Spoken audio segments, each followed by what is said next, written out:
Hi everyone.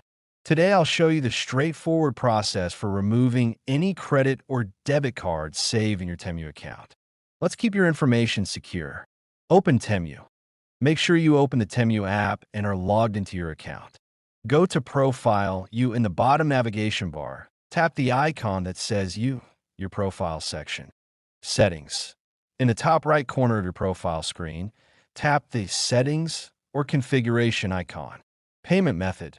Within the Settings menu, find and select the Payment Methods option. Here you'll see all the cards you have saved. Select Card. Tap the specific card you want to remove. Remove. You should see an option or button that says Remove Card. Tap it. Confirm. The app will ask you to confirm if you really want to remove it.